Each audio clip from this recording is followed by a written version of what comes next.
Yeah, things are going good. It's been a long week after Been a hectic week for you, eh? disappointing weekend last weekend. But what do you Yeah, do? last weekend was kind of tough because even if you got some like 5 or 6 guys through the cut, it didn't really matter because they only got one extra round. So, Yeah, I you got four know, to six on mine, and same with the one that we built on here. Justin Rose was just the big letdown, and without a guy in the top 10, I seen guys that were catching with 4 to 6, making it through, but they had two, sometimes three top 10 guys with top 10. So it's just crucial if you do have those guys that miscut, that you really do need those top 10s and sometimes even the winner just to cash. So yeah, Justin Rose definitely hurt a lot, but I feel like a lot of people had him, so it was kind of like a wash in that sense. And you had a leg up on the field if you didn't roster him. But yeah, what can you yeah, he do? Makes him was a better player next week. near 60% in a lot of the cash games I was in, and head-to-heads he was in almost every head-to-head. So it was almost like a just an X. Continue on to the other five guys. So Yeah, exactly. for sure. Looking forward to this week, though. There's definitely a lot of talent at the top, and you can build some pretty strong lineups. It makes it almost it's the last couple of weeks we've been here just kind of scraping the bottom of the barrel for some cash game guys, but this week there's definitely a lot more options and definitely some different routes you can go. Yeah, when the field's nice and strong at the top like that, a lot of guys, and the elite guys in the 10K range, it pushes those second tier guys below the 10 grand, and the guys that were 9 grand last week are 8, and it just carries on Yeah. down. It just makes it easier to build cash lineups for sure.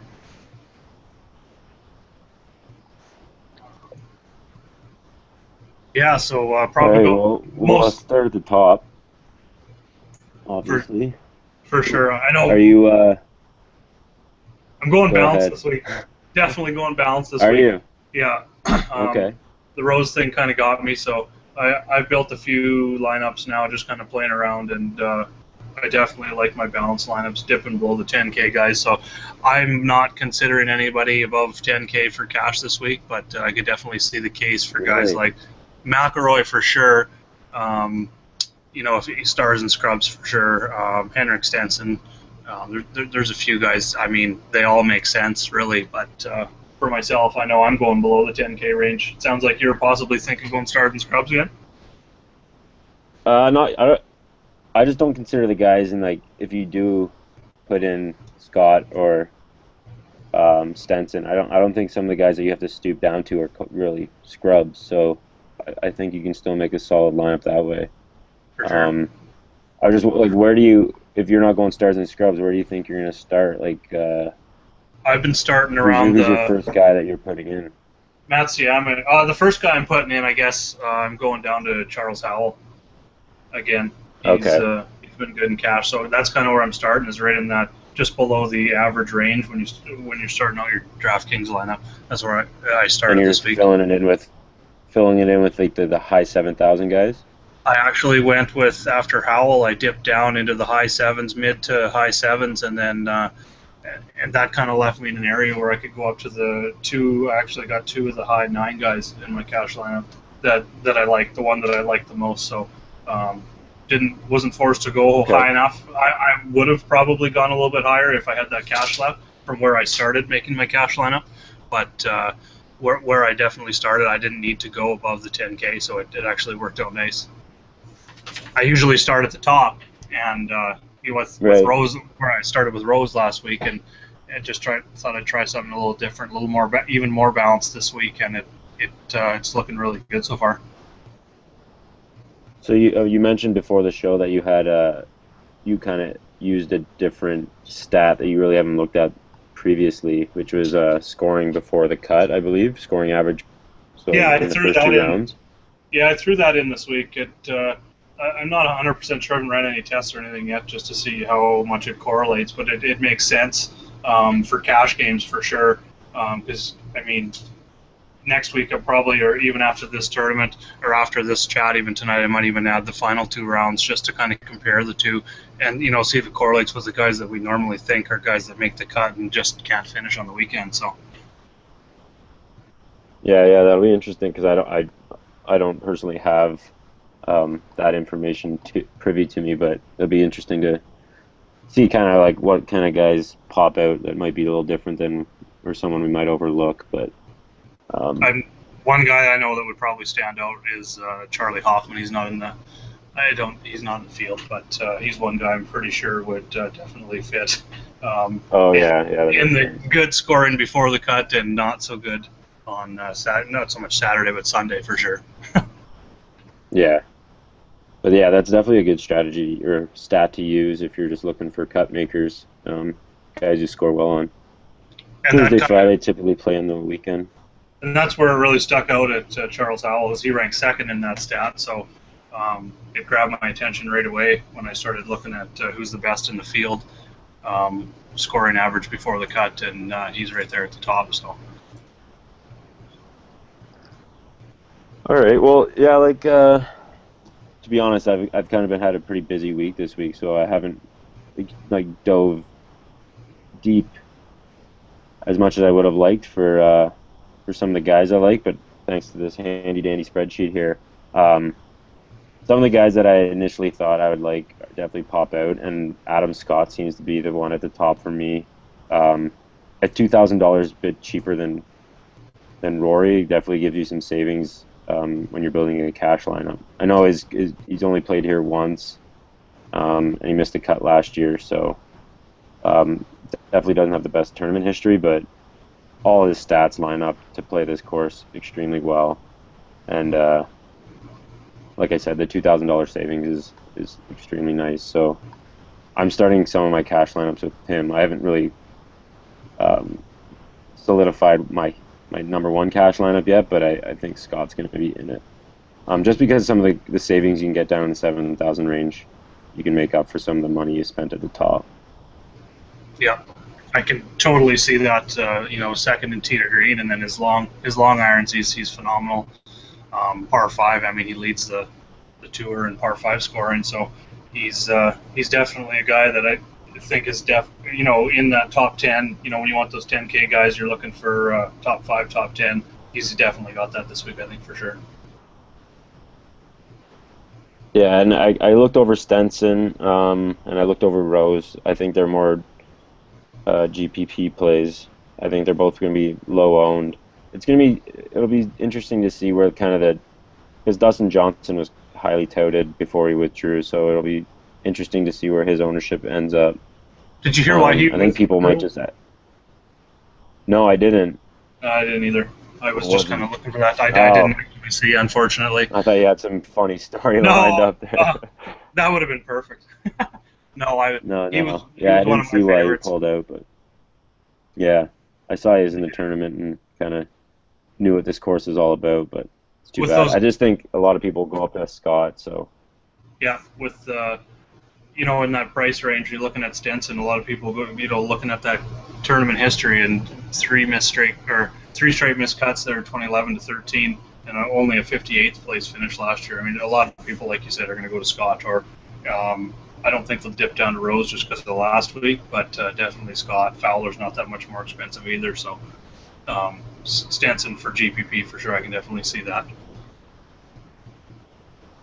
Yeah, and then I like, so you're not going anyone in the 5 digits, and you're starting in the 9,000 range. Who's your favorite guy in the 9K range? In the 9K range, I actually got Reed, Metziam, and Holmes labeled, but my favorite probably in that range. Oh, that's a tough one. Probably Patrick Reed. He leads the tour in top 10s this year. Really good form this year. I mean, his tournament history, he's made the cut 3 times here, 32nd, and 58th. But I'm looking more at his current form coming in. He's right up there in scrambling, bogey avoidance, birdies. What else are we looking at? Par 3s, he's really good. So I kind of wrote up in my article this week that he might be able to make up some. He's got pretty good long irons, 200 plus, top 60, and 17th in par 3. So that kind of, I think, correlates nice to the par 3s here, the longer ones. So I think he might be able to gain some strokes there. So he's definitely, I think he's going to have another top 10 this week. Yeah, I can get on that. My favorite in this range is Matsuyama, and I think he's extremely underpriced. Just his skill set doesn't really line up for a $9,300 golfer. I No. think he should be a little bit higher. I mean, his form is pretty remarkable what he's done lately. A high finish at the Masters, and his stats. He's just a pure scorer, which I like. I think he's going to make a ton of birdies. Hopefully his flat stick doesn't let him down. But at 9,300, and kind of wedged in between Mickelson and Holmes, I think that's a nice spot for him. Hopefully he doesn't get too highly touted and his ownership kind of takes a boost there. But I love when Matsuyama's in the field. I seem to always kind of ride him. Yeah, he seems like a guy that should be in the 10K range for sure. Yeah, and I'm looking over Mickelson. I know his course history here is he obviously loves this track, but yeah, he's more of a tournament play for me. His current form, back-to-back missed cuts, isn't what you really look for in a cash game play. No shit. I don't know what's kind of going wrong with him. He was playing so well this season, and then, I thought he'd for sure bounce back at, was it the Texas Open, Valero, where he missed the cut? Yeah. Yeah, he was one of my favorite plays there, too. And yeah, so I'm kind of... It was off from last week, there, last tournament, but... Yeah. But yeah, I skip over him, definitely. Matsuyama is my second after Reed, and then Holmes below him. Just... I like Holmes for his distance, his long irons, and he makes a lot of birdies as well. And he's actually top 41st in scrambling as well. So, I mean, if this week, I'm really going after bombers first, and if they're not bombers, I really want them to be, scramblers and good long iron players, kind of like a Jim Furyk, I guess, if they're not going to be bombers. But Holmes, he's got the length, and he can scramble as well. So it seems like it's going to be a good combination. What about so we kind of cleaned up the 9,000 range there with Matsuyama and Holmes being our favorites, but 8,000, do you see anyone in cash other than Howell that you might consider playing? I like Kistner right below him. I always consider Kistner in cash, especially at that 8K range. I know earlier this year, I think he was up in the 995 range, depending on the tournament, of course, but I always consider him. I mean, his form isn't that great. He's in his last 5 tournaments. He's 23rd is his best finish, but he's made 4 of the 5 cuts. So I just think he's on the brink of breaking out, kind of like he did earlier, getting back into that groove. So he's one of the guys that doesn't have the best distance, ranked 126th off the tee, but he's accurate. He scores well in the par 4s, 5s, and pretty much all around at 10th and birdie or better. So. He's 4th in the scoring average before the cut that I'm kind of looking at this week as the new stat. So he's definitely one of the guys with Charles Howell that I put together right off the bat, and then just kind of went. Yeah, that would give some good cash savings there. And he came 6th here in 2014, so that's a nice sign. Yeah, but I actually never even thought about playing Kistner. Okay. I don't know if you sold me on him or not, but I like Berger a lot too. Berger's form is just, it's kind of trending in the wrong direction, but still he's pumping out top 20s, top 10s, and he seems like a guy who can get around on this course. He played okay last week, kind of up and down. I think he had like a 6 under round, and then he kind of flamed out in the 3rd round there. It was a messy tournament to follow. I kind of gave up. It would have been hard to play, that's for sure. To just practice that for 5 days, have that extra day, and then quitting at 54 holes. At one point, they were talking about just going back to the 36 hole and taking that. Oh, it just seemed like a mess. I kind of lost track as well. Yeah. I was busy with some family stuff, but that was gross. I wonder how that's going to affect some of the guys. It's not the longest trip from Louisiana to North Carolina, but it kind of messes with their schedule coming back. And just kind of having that long, drawn-out tournament, especially for the guys who were in contention late, like Ann and Lovemark. I wonder if it's going to take their toll on them. And Ann looked pretty fired up that he didn't finish better than he did. So, and Lovemark, I'm sure he'll be fired up after losing in the playoff and being that close. So he's been playing well lately. He's a guy I definitely consider under 8,000. still in the 8K range. Not really looking at Jim Furyk on his first week back, although No. he Sorry, fits the Jim. bill of a non-bomber. But He's a cut maker. it'll be fun to watch. It'll be fun to watch him, that's for sure, this week. Get back to it. But considering Justin Thomas a little bit as well, he's again got the distance and the long irons, kills the par fives, and birdie or better all around. So finished 7th here last year, and he's made 5 of his last 5 cuts with the top 20. So he's right up there in my rankings this week. And at that 8K range, I started one team. It's not finalized yet, but I started one with Howell, Kistner, and Thomas right there at 8. And then kind of went up to the Matsuyama Reed and then went down a little bit, and it worked out pretty nice. So what are your thoughts on Thomas? This is what you're kind of talking about. These are the kind of guys you're looking for in your balanced lineup? Yeah, exactly. Yeah. I pretty much give out the whole like Thomas. Yeah. Pardon me? I kind of give out exactly what my cash line is going to look like, but for me it's easy in that mid range this week. Yeah, no, I don't mind Thomas. Again, I kind of grazed over him because I like the guys in the high $7,000 range. Yeah. And Thomas, not really worried about ownership percentage in cash, but he's generally a pretty popular guy, and but yeah, like you said, his stats check out pretty well. I'm definitely gonna have him in some GPPs, but maybe not. I kind of saw like what Smiley did last week. I mean, he's kind of I guess maybe it was that spring break trip, but I kind of having the same opinion on them coming into this week. He could blow up, and maybe it's a little too volatile right now for me in a cash game. For sure. Yeah, that was tough to watch last week. He was on the PGA Tour live and watched him blow up hole after hole after hole. Just he was not Smiley at all. No, yeah, he has some. I guess he has some kind of like anger issues, eh? I've never really followed him or watched him closely, but I guess he can get pretty mad on the golf course, which would. Yeah, I can get behind that after watching that, after seeing him, that much coverage of him. I kind of like the PGA Tour live for that on Thursday and Friday mornings. Even on these rainy days, you get a lot of extra coverage. You really get to watch, 1 or 2, 3, 4 guys really closely if you watch, 2 or 3 hours of the coverage. So it's quite interesting that way. I wish I could stream it at work. I don't have that luxury. I gotta keep refreshing the app and following shot tracker, so it's not as good as I'd hoped. You like the guys in the high 7K range. Who do you kind of gravitate to first when you dip below that 8K range? The first guy I go to is Kevin Chappell. Back-to-back top 20s here. Some good form coming in. 16th in strokes gained tee to green. His proximity stats are good. Par 4 scoring is good. Birdie or better is solid. He came out 12th in my stat ranking. So he's got three out of his last 4 tournaments have been in top 10, and it's a nice sign. At 7,900, that's pretty good.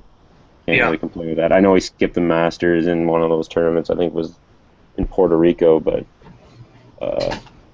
actually no, I think that's the Arnold Palmer where he came second. Could be wrong there. Yes, but yeah, Chappell there. You're right. Yeah, and then I like Lovemark. Last week was pretty encouraging. Similar style, of course. I'm not going to say it's the exact same, but good driving distance, par 4, par 5 scoring, and birdie or better percentages was 20th. So Lovemark and Chappell are pretty good plays for me. Yeah, and then there's Webb Simpson, who I think he calls this his home course, and he's got 2 top 5s here in the last 4 years. Maybe not the best for him, but if you're looking at course history, Webb Simpson is definitely a guy that has that history that you're looking for. And in that price range. So there's 3 guys right there, yeah. Yeah, it is. I think the guy that I would cash lineup with just these guys. Yeah. Chappell was definitely the first guy I went to below 8K as well. I mean, you're coming in with amazing form, playing with confidence, hits on the stats, and has course history. You're coming back to a course who's got top 20s in those last 2 years.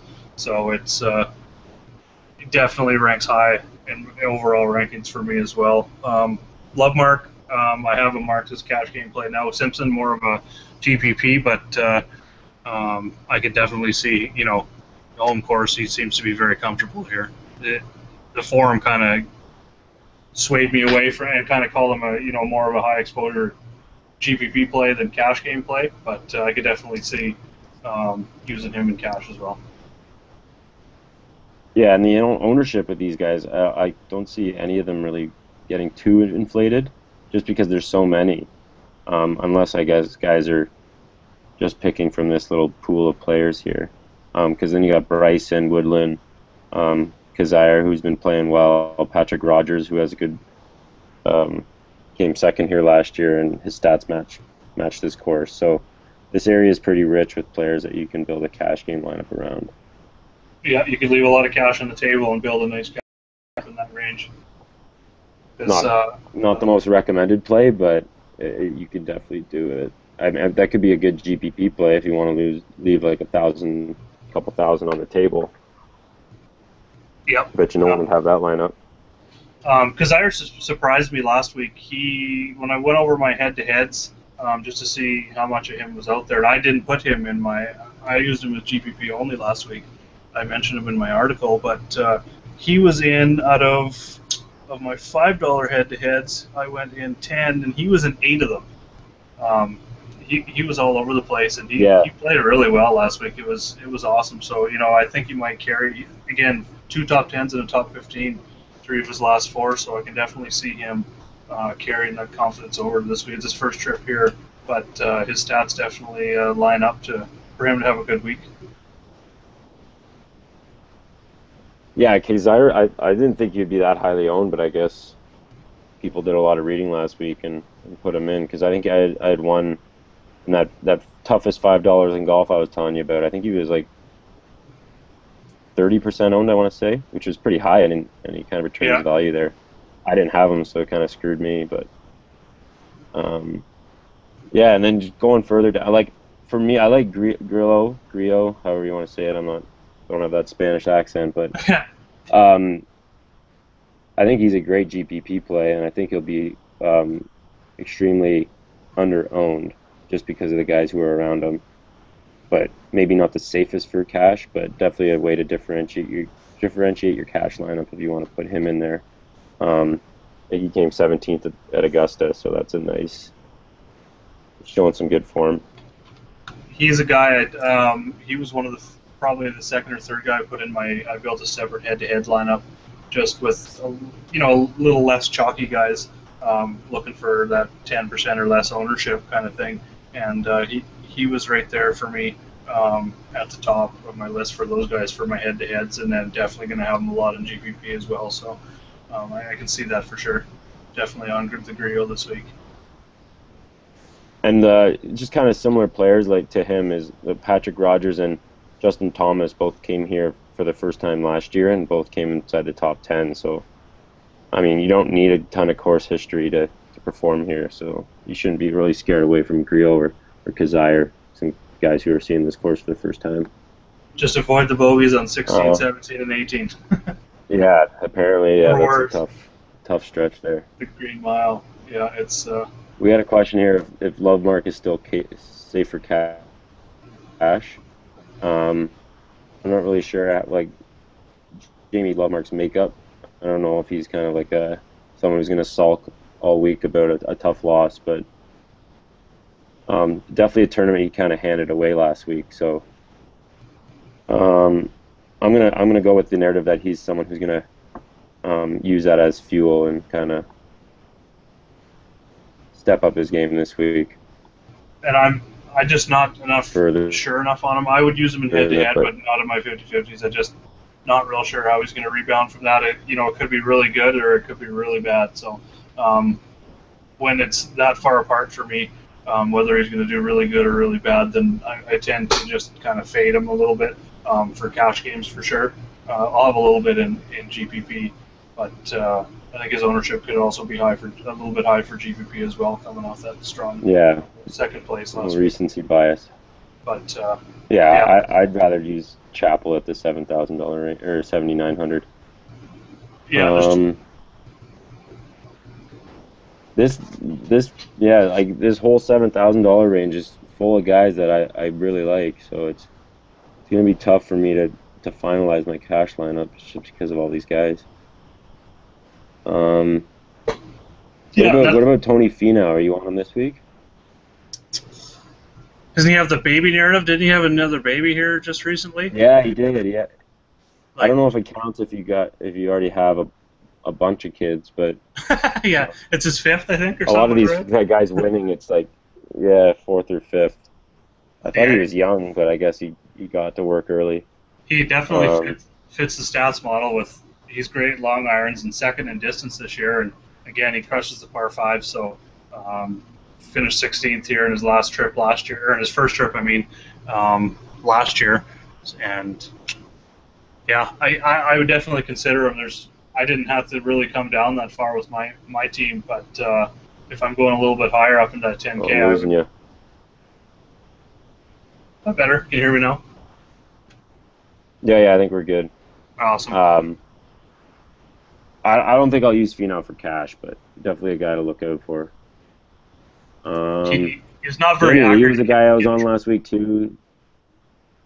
Yes. Oh yeah, Tony. Yeah, Tony just grips it and rips it. I don't know like the exact makeup of this course too well, but I don't think it's like tightly tree lined. I mean, there's trees, but I think you can be a little wild and still get the job done. I'm hoping so, because I know Adam Scott's not the best driver, like accuracy-wise. So yeah. Scott. One thing with Scott though that I noticed, kind of looking at the spreadsheet, looking at driving accuracy and good drive percentage, and we're going back up top here, but his driving accuracy is like 155th, but that good drive percentage is 17th, and that's when I see guys with bad driving accuracy, I really like to look at that good drive percentage just to kind of compare them and see, okay, well, if you're not hitting the fairway, how are you doing when you don't hit that fairway? Are you still getting to the green, in regulation? I guess it's green or fringe in regulation. So that's always a positive when you see guys bad driving accuracy but good drive percentage. So, and we were talking about Finau, and he's 180 or worse in both. But yeah, I don't think this is more of a term. You're not really looking at I got to get up dial up because apparently my connection's not doing too well. Oh, losing you? Going below that 76, Kevin Streelman's got really good tournament history here, top 15 and top 10 in his last 3 trips here. He kind of fits the mold of the player. He makes birdies. He's got pretty good proximity as well as his good driving percentage in greens and regulation. So he's going to be there.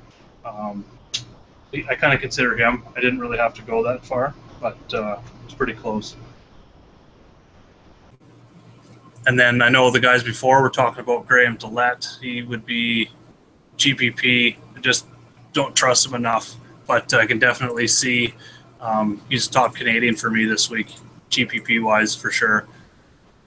When you look at his scoring average before the cut, he ranks 7th, so that kind of does correlate, but just from watching him in the past, I know he's playing really well, but I could definitely see it. More head-to-head GPP for me this week.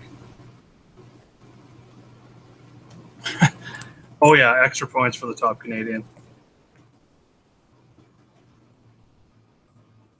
Going down a little bit further. Brendan Steele is a player that's kind of stuck out for me. He rebounded off back-to-back missed cuts. Finished 13th last week. He's made 4 or 5 cuts here, including top 10 in 20, which just last year. He's 16th in driving distance. Hits a lot of greens, 22nd in greens in regulation. His proximity from 200 plus is top 20 as well. 16th par 5 average, and 5th. He ranks 5th, so right behind Dillette, or right around Dillette there in that scoring average before the cut. I'm back. This is true, Eric. Oh, hey, you're back. Yeah. Not internet, eh? I'm back. No, I know. I'm waiting to win a GPP so I can afford some good internet. Nice. I was just the guy I just finished talking about was Brendan Steele at 7,200. Yeah, are you talking Steele here? Yes. Sorry. No, I don't know why he's so lowly priced.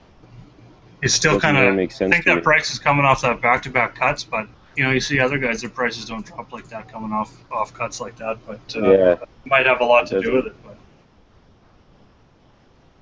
it doesn't really add up to me, but like his stats, you know, match up real well for this course. And a ninth last year kind of shows that. yeah, I was saying he has the distance as well as the long irons, par fives, and then he also ranks fifth in that scoring before the cut and 33rd in birdies. So um, he really lines up and looks to me like a really good cash play. I haven't finalized mine yet, but he's one I'm considering when Yeah. I need to dip down for like one guy below that 7,500 with what I've got so far. So the other And you're guy, looking over Dillette? Did I miss no, the Dillette talk? you missed a let talk. Oh, okay. I'd like to hear your opinion on him this week, whether you're using him for cash. I said I don't really trust him enough for cash. Just, I guess he's playing well, but I don't know. In my head, I just don't trust him for cash. Just kind of my own bias Yeah, thing, I guess. I don't think I'll ever trust him for. I don't think I'll ever trust him for cash, but um, someone who fits this course pretty well, like from the numbers that I'm looking at. Even though he's never played here, but um, good strokes gained tee to green. He hits the ball pretty far. Uh, Proximities from 200 plus and 175 to 200 are good, and he makes a lot of birdies. The only thing is his par 5 scoring average is 138, which is not what you're looking for. And we all know his putting woes, but apparently you don't really need to be a good putter on this course. So more of a GPP play for me. I'm not going to use him in cash. Yeah, he's really good on par fours, but his par fives, I think he lacks on par fives. From watching him a little bit this year, he either goes for it and gets into trouble and can't scramble out, or misses it off the tee and can't scramble and get it out, and he ends up with a bogey every time on the par fives. It's like he's trying to do too much and go for the eagle every time. Yeah. So I guess that's a lot of 3-putt pars. Yeah, those are I really enjoy those myself. They're good for my score. I don't mind when I make a 3-putt par, but I don't make many 3-putt pars. 3-putt bogeys, maybe. Yeah, I guess. That's. Did we miss anyone here? I don't mind Ryan Moore, more of a GPP play, but he's played well here in the past. Yeah, we didn't touch on him. He's another guy. He's not there on the distance meter or the which kind of helps him or doesn't help him. It hurts him with his struggles on the par fives, but he does have. You're looking at his proximity from 200 plus for a guy with not much driving distance. He ranks 14th, so and he's first on the par threes. So I think kind of like Patrick Reed, he might be able to gain a few strokes in the par threes that he may lose on the par fives. So it might make up kind of work with each other, or I guess you could say so. But myself, I don't have him labeled as like a 50-50. He's more of again, one of those contrarian head-to-head or GPP plays. Yeah. Maybe it's probably like the last few tournaments we've been seeing, all these guys have been high priced, so like that's maybe why they look so pretty to me right now. But like Kevin Streelman's another guy. I don't know if he's been that high priced, but he's played here 3 times and he's got 3 top 15s. So obviously this course kind of fits his eye, even though the stats maybe don't line up exactly how you'd want. He's pretty bad from 200 plus, but if you're just building a team purely on course history, he's definitely one of the guys that you want in there. And he's made back-to-back cuts, but yeah, I figured I should throw that name out there just because 3 top 15s in a row is pretty impressive. Yeah, he had a rough stretch from the Valspar through Arnold Palmer and Shell Houston, but then went T34 at the Masters and T37 at the Valero Texas Open. So, yeah, he's even coming in with some form after having a shitty go of things there for 3 or 4 weeks. He also missed the cut at the way back in February. I mean, February seems like a long time ago now, but at the Waste Management he missed there too. But it looks like he's turning it around. And like you said, 3 top 15s in his 3 trips here the last 3 years is something to definitely look at. there's so many guys in this range. Like you said, I don't think There's a ton. I don't know how. Guys. Sorry, go ahead. I don't know how low I'm gonna have to go this week to build a lineup. I might just stop at the 7,000 range and just fill it in with guys in there. So there's a few guys I like below 7,000, but definitely not as many as in the $7,000 range. Ben Martin's another guy. I know his price dropped quite a bit from last week. He was on our cash lineup that we made last week, and he's down to 7,000 this week. His stats don't 100% line up. He's really good on the par fives and birdies. He doesn't have the distance or the long irons like you'd like to see, but made the cut here the last 2 years, and he's made last five cuts himself. He didn't finish that great last week with the 64th, but definitely made it through those first 2 days to make the cut for sure. So I like him at 7. Ben Martin he made the cut, but he kind of flamed out. Yeah. I'd prefer Jamie Donaldson again at 7,000, but maybe that's just me looking at the world golf rankings too much. And they were rated side by side in salary last week, I think. Yeah. And Donaldson, we should have bet on them. Remember last week's strategies. I remember I'm sure you said that last week when I was talking about Ben Martin, and he ended up beating him. So good stuff. What's that? I remember last week you had mentioned Donaldson when I talked about Martin, and Donaldson ended up beating Martin. So said good thing we didn't Donaldson bet. Seems to get. Yeah, no, I don't think I would have taken that bet either. Donaldson more of just a flyer. No one really gets to watch him that much, but he's made a ton of cuts in a row. I know his numbers, they're never really going to look pretty. I don't really know how he's getting around these courses, but he's making cuts. I guess he makes up for it with his putting. That I'm not really looking at this week, so that's kind of why he doesn't show up. But 7,000, it's a good flyer in a GPP. Are you back on our boy Luke List? Yeah, I'm not really looking too much into last week. His stats correlate for success here. He finished 16th back in 2013 in his trip.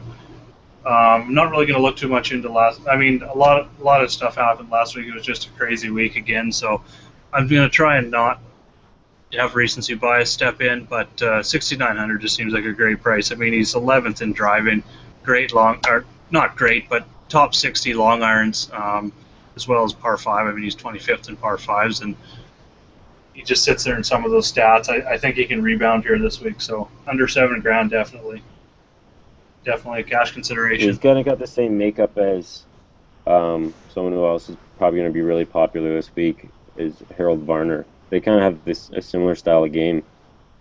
Varner's obviously showing a lot better recent form with back-to-back top 10s. So if you kind of want to pivot off Varner, List isn't that far removed from a pretty good stretch of golf. Just last week was kind of maybe a little fluky. Yeah. John Senden, he played well last week, didn't he? T20. Yeah, he did. I think we picked him a couple weeks ago, and he missed the cut, so we just kind of guessed wrong there. But I don't mind sending this week. But again, I don't think I'm gonna have to go this low to finish a cash lineup because it's gonna be a little more balanced with the $7,000 guys. If you're building a Stars and Scrubs lineup, he's definitely on there. I can see Senden. Yeah. He hasn't played this event in a couple of years, but he's shown good results a few years ago. And he's made. And Will Wilcox is another guy there. Yes. Sorry, I'm jumping all over. Hey, no problem. I was just going to say with Senden, he's also, outside that top 20, he's also made 3 of his last 4 cuts too. So his form's coming in pretty good. He's not that high of a cut percent maker, but definitely in pretty good form, especially coming off last week. So in that Stars and Scrubs type head-to-head or contrarian cash game, I guess you could say, Senden's There's a couple guys else down here that,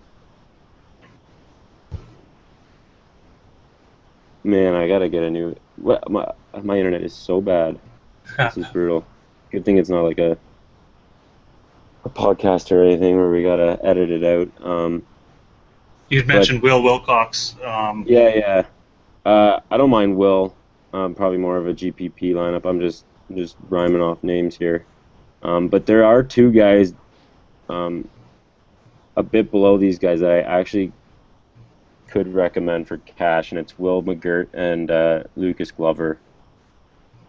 I don't know what your thoughts on those two guys, but I don't know why McGirt's priced so low. He like a few weeks ago he was up in the, I know obviously a different field, but he was being priced up with some of the top tier golfers. High eights, I think he was thinking.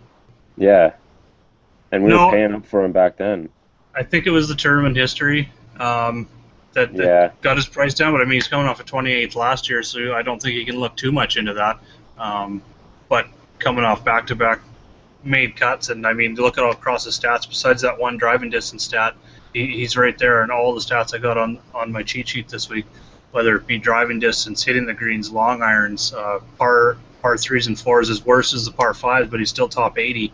32nd in bogey avoidance and top 40 in birdie or better, and scoring average before the cut. So, like you said, you made a very good point there. We paid up for him when he was that expensive, but now he's 6,400. So he's definitely a cash game on the cash game radar for sure. I didn't really dig too much below the 7K range until now. No. It's been so busy, and the first lineups I made were those mid-tier guys, and I was comfortable. But I think I'm gonna have to maybe do some reconsidering, just kind of look at my lineup. I guess we'll see when we make a lineup here how things go. Yeah, but Glover's another guy who he checks out on all the stats, and he won it in 2011. So anytime you can get a previous winner at a price this low, who's coming in with pretty decent form, he treated us pretty well last week, and his price didn't move that much. So it's just another guy. If you ignore his putting, then he's one of the best ball strikers in the game, and at 6,300, you can definitely do a lot of fun things at the top with the bigger names. Yeah, I'm definitely going to make a stars and scrubs now with McGirt. Start with McGirt and Glover and see where that takes me. Guy we kind of looked over. Look pretty nice with. Sorry, go ahead. No, I was just going to say, if you use McGirt and then Glover, you're going to have a pretty sharp-looking cash game lineup with some of the bigger names at the top, even in the 9,000 range. Yep. I could easily see that going 6 for 6. And then it just comes down to picking that right top guy that doesn't crap all over your lineup and miss the cut, and you're solid, taking off. It's such a hard bullet to dodge. Yeah, I've been screwed the last 2 weeks. I was on Ricky and then Justin Rose. So it's like, I guess anytime I pick a guy, he's gonna. Time to turn it around. Adam Scott this week, then. One guy we looked over, I know his stats. He's another one of those guys that his stats don't 100% correlate, but Sean Stefani or Stefani or however you say it, he always seems to come around this time of year at this, right around this tournament. He's made the cut here 3 years in a row, including the top 10 last year. He's 32nd or better the last 2 tournaments out, and he's another distance guy with pretty good. He's not great from 200 plus, but with his distance, he's 31st in 175 to 200. So it seems like you get just below that 200, still in the long iron range. He does really good, but when he has to scramble, not hitting the fairway with those drives, that's where he gets himself into trouble. But he seems to be comfortable here, and he's a guy I definitely would consider. More for a head-to-head style than a 50-50 in the stars and scrubs format kind of thing. I know he'll probably come in really low owned. But you'll be the only one playing him. That's I can start a fan club. I think Glover's going to be Glover's going to be pretty highly owned in some of the cash games. But below this, I don't really see anyone you can play for cash. What about the Herninator? Yeah, Hearn was decent last weekend, top 20.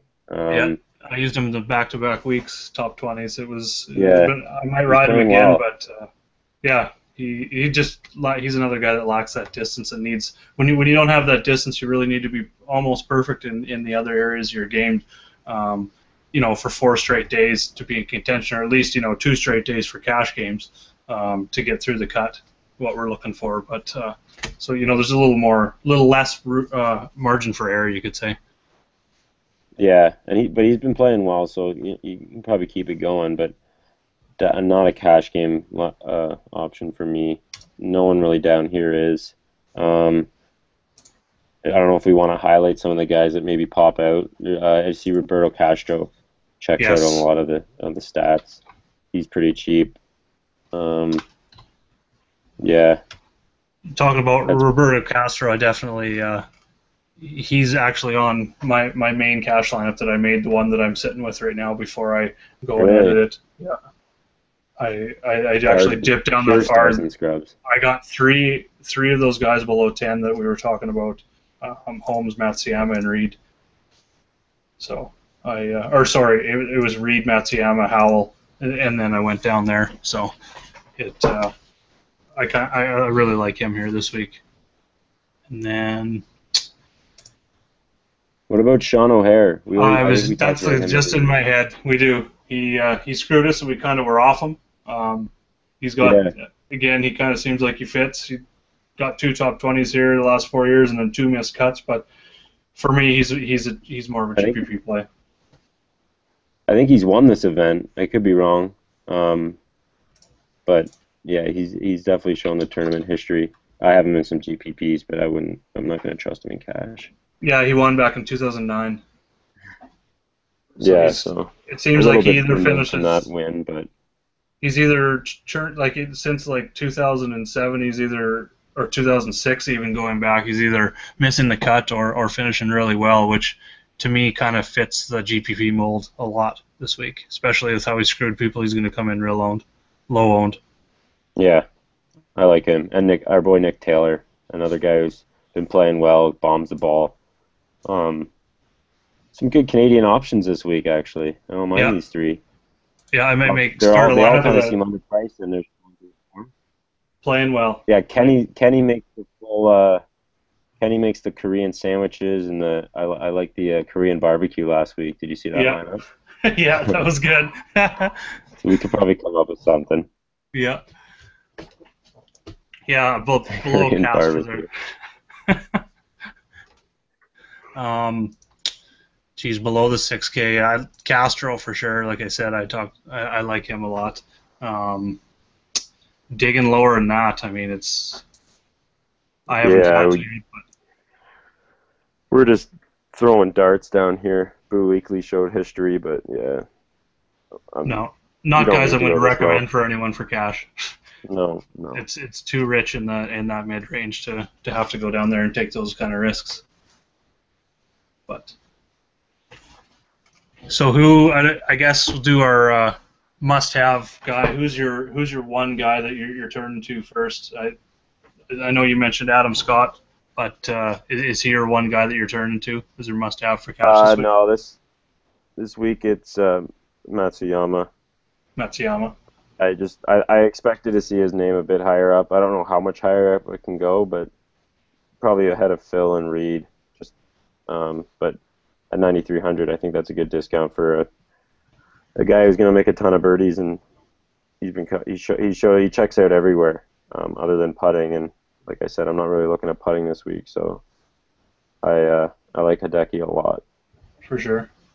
I'm dipping down, like I said, kind of off the bat where I started my cash game lineups and started most of them was Charles Howell III, Chucky 3 Sticks. So he will be in pretty much all my head-to-heads GPP, or not all GPPs, but he'll be pretty high owned in GPPs for me as well, but all the cash games for sure across all the different kinds of cash games, 50-50s, double-ups, and head-to-head. So I love starting that lineup in that $8,000 range this week.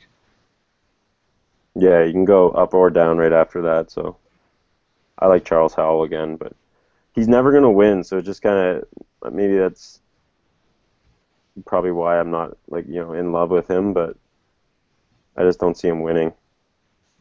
But at 8,100, you don't really need a guy to win. You just kind of need a guy to, come top 20, and he's definitely capable of that. Yeah, he doesn't tend to fade too much on the weekend. He doesn't ever get up there and contend for the win, but he's definitely a good cut maker. I mean, kind of reflects in his scoring average before the cut, second there. So still there? I kind of heard a sound. Maybe I lost you again. But we were just going to get into building our lineup now for the week, so I'm just going to get out to that. Bring that up.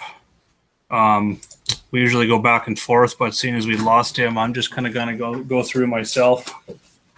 And I'm going to start with Howell as my number one guy, and I'm kind of going to go through just using a full in the middle here. I talked about using Patrick Reed as well, so I'm going to shove him in there. Chappell, we talked about quite a bit.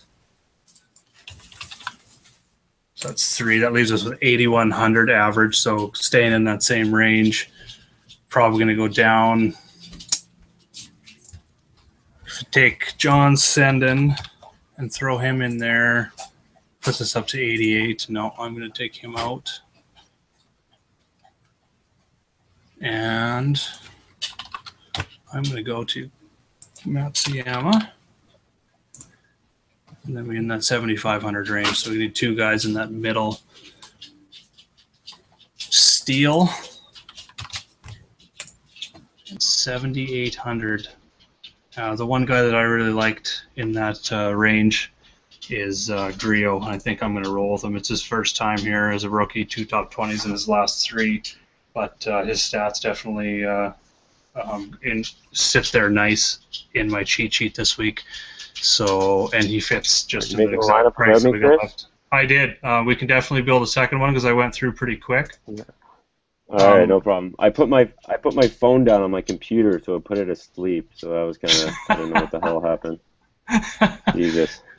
So my first one, and I'm just going to type it out here. Kind of my balanced one was Howell, Reed, Chappell, Matsuyama. I think I spelled it way wrong. Yep. Steele, and then Grillo. That's how I went with my. I guess you could say it's a little bit stars and scrubs, but Steele at 7,200 I don't think is really that scrubby. I mean, Eric said it before that he seems like he's always safe, but he seems like he's always not safe. But he seems to check out here for me this week. So that puts 3 guys in the 7K range, 1 in the 8K, and 2 in the $9,000 range on that lineup. Still there? Lost you again? Yeah, I'm here. Okay. No, I'm good. I'm just. I'm gonna let you sort out what you just did there. For sure. I'm gonna hit enter here so it's on the screen for everyone. Okay, yeah, there it is.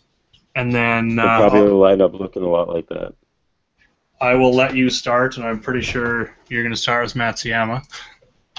Yeah, I'll go Hideki. Okay, and then I was going to do the same thing. If we were building it, I would have went, we talked about our 2 top guys each, so I'll go with Howell. All right. I'll try and make it a bit different here. All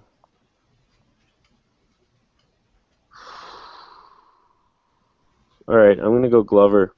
Give us some money, some savings. Him in there, and that leaves us a lot of money. 6,300, yeah. Okay, so we're in the 87.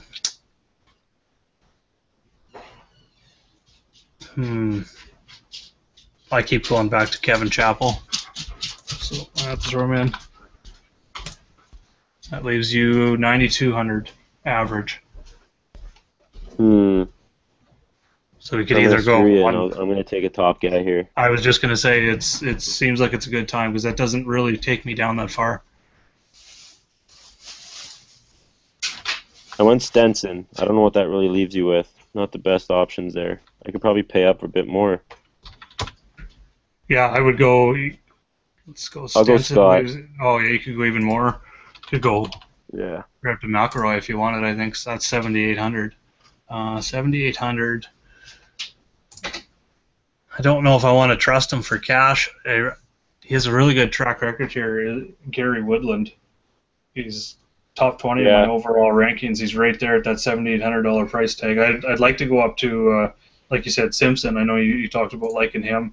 Woodland kind of fits the same mold for me as more of a head-to-head GPP, head-to-head or GPP play. But other than that, in that range, I go back down to Griot, and we got him on the other one. So I think I'm going to go with Gary Woodland. I'm going to fit him in there. This lineup feels like more of a head-to-head to me, but I mean, there's a lot of talent in there and cut-making ability for sure. 3 top guys, I think, in Scott, Matsuyama, and Woodland. When you're looking at Woodland's price is down, but a little risky. Yeah, I like that. Get that. I'm going to use that in the toughest $5 in golf. Yeah, I found that link. The top 25 cash in that. The top 25 cash in the last 2 weeks, there's 50. It's just a 50-50. But I've came 27th and 26th. So it's pretty rattling in that regard. Just scratching the surface, getting real close. Yeah. I got to hop on the other side, so All right. Well, cool. If there's no other questions or anything, I'd like to thank everyone for showing up again. Thank Eric for hosting this. This is a great platform to get out there and talk pretty much anything sports, and for us especially cash game, DFS, PGA. So be sure to go check out my article tonight over at dailyfantasysportsrankings.com. You just hit the PGA tab, and it's right at the top. And yourself, where can we find your stuff?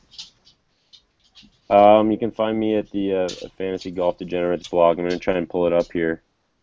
I rarely use Twitter on my computer, so I don't even know how to get to my own fucking site. All right, here we go. I'm a purely iPhone guy. All right. But yeah, I wrote up a few guys this week. Griot was one of them. Scott was my cover boy. Yeah, you can check it out there. I'll just write it in the chat here. I got mine. I'm going to see if I can add it here. My computer is so slow. There's the article. Yeah, Fowler's my cover boy this week. I think he's going to keep it going. He's my GPP play. I'm going to have quite a bit of him as well for GPP. Just kind of going I don't mind that. Rory. He's the next guy off Rory, and people are either going to go up for Rory, I think, or start digging in that Matsuyama, Mickelson, Reed, $9,000 range for GPP. So I like him a lot, but yeah. Other than that, if no one else got any other questions, I guess we'll wait. You got your link up there. We'll get it up there. Yeah, I think I sent it. There it is. There's Adam. Fuck. Looking just good. It right down the chute. Yep, as always. Right on. Well, good luck this week, everyone. And if you have any questions, definitely hit us up on Twitter, and we'll see you next week for the players. All the players, can't wait.